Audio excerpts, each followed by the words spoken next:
We are less than an hour away from former President Donald Trump's expected arrival at a Miami courthouse for his historic arraignment. This is a live look at the courthouse where Mr. Trump will appear before the judge in connection with a 37-count federal indictment. He's accused of mishandling classified documents when leaving office and then lying about it to the FBI. The former president is expected to plead not guilty to the charges.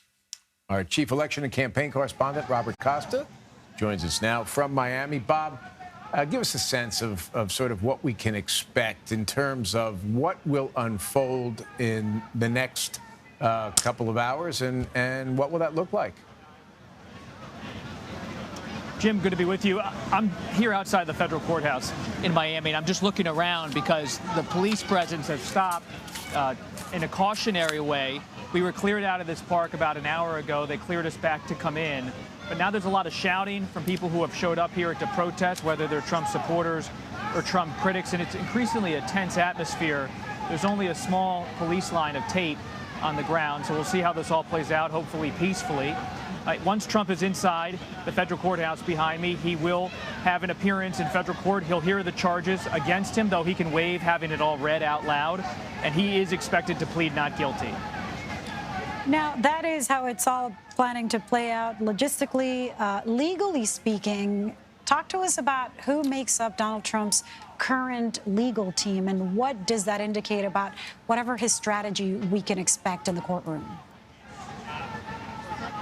A lot has changed, Lily, in the last few days. Two of Trump's lawyers have left the legal team after he was indicted by the special counsel. Now he's trying to bring in some new attorneys. Trump met with his legal team last night at his nearby resort in Doral, trying to think through what he was going to do in terms of having representation for a federal criminal trial. This is a different kind of thing than he has previously experienced just months ago in New York. He's looking for criminal attorneys who have veteran experience on the federal level. Right now, the Florida-based attorney Chris Kise is expected to appear with Trump in federal court. And then a longtime criminal defense lawyer named Todd Blanche is expected to continue to lead the team in many ways on this case. Bob, another headline that would love you to drill down on a little bit is the fact that the judge is actually a Trump appointee. So does that have anything to do with how things will unfold today?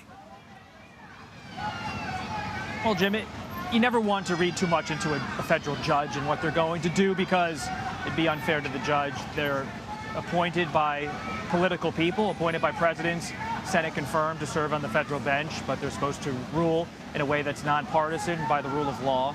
But of course, that hasn't stopped speculation among Trump advisors and allies that she could be favorable to him. And it will be something to watch. She did grant Trump that so-called special master months ago about reviewing these classified documents.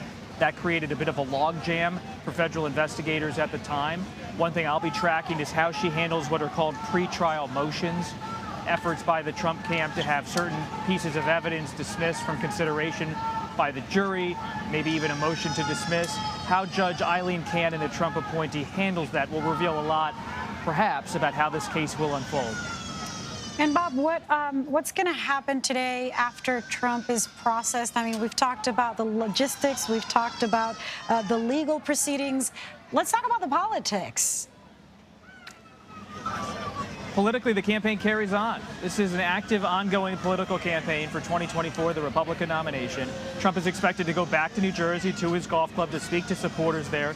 He will notably also meet with major donors at the Bedminster Golf Club, trying to consolidate his support politically among activists, financially among the donors, as he moves forward, facing all of these legal challenges. All right, Bob Costa on the ground for us in Miami. Thank you very much. Supporters of Donald Trump are already outside the courthouse, as we just saw. As we just heard, too. Lots of noise there. Miami's police chief says enough resources have been deployed to handle a crowd of up to 50,000. Doesn't sound like there were 50,000, but here is a look at some of the protesters this afternoon. The group has grown as we get closer to the arraignment and as our colleagues predicted. Speaking of colleagues, CBS News correspondent Meg Oliver joins us now from outside the courthouse. Meg, let's start out, if you will, kind of set the scene for us. Tell us what you're seeing and hearing. Jim, there's definitely not 50,000 supporters out here, maybe about 200. And I can tell you that the media definitely outnumbers the number of supporters. But the energy is definitely building. There's a crowd over here where you're starting to hear more chants and such. All of the streets around the courthouse are open, so traffic has been moving freely. There's an increased security presence, as you can see behind me. A lot of bike cops here. There are foot patrols. And then behind there, right around the federal courthouse, you can see there are probably more than 24 police cars that are parked up alongside.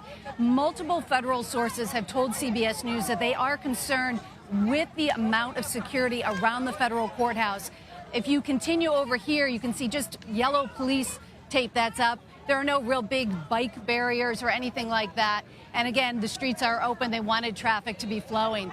As you can take a look over here, you can see that the crowd is starting to build a little bit. There's maybe 200, like I said, Trump supporters, and very few anti-Trump supporters at this point. They closed some of the roads down a couple hours ago, reopened them, so traffic and everything is really moving around here right now. So, Meg, what are those protesters who you've been hearing from telling you about, the case? Are people talking about the details of the case? Is this just kind of like a political rally? What's it like? Yeah, so a lot of the people actually came from, there are a few that I talked to that came from out of state. There's a couple that came from about 2 hours, 3 hours away in Florida. I talked to one gentleman who said he didn't really have anything profound to tell me, but he just wanted to be here to support President Trump. We also talked to some of the other supporters and somebody who's against President Trump who traveled all the way down from New York City. I think we have that sound. We're going to play that. Why are you here? Because I want to support President Trump, because I think he's been getting railroaded. This is one of the first times that our judicial system is trying to prove that it's holding all of our citizens accountable equally under the law. So it's a tiny little win, and we're here to celebrate because we got to take our wins when we can. Mix there. What else are you hearing? And we're hearing, yeah, Jim and Lilia, we're hearing the same things that you would expect. When I asked them why they don't believe the charges that were filed against President Trump, they said it's because we don't believe the media and we don't trust the Department of Justice. There's still a lot of people out here that believe the election was rigged. But overall, they are peacefully protesting. It's a rather small group. Like I said, the media definitely outnumbers the number of supporters here. And we'll see if this continues to grow. We do know that we're waiting for about 4 chartered buses from Orlando to arrive, bringing in more supporters before the arraignment. Jim, Lilia? And will any of these supporters, Meg, just curious, actually get to see the former president when he arrives? Is anyone going to get to see the former president when he arrives?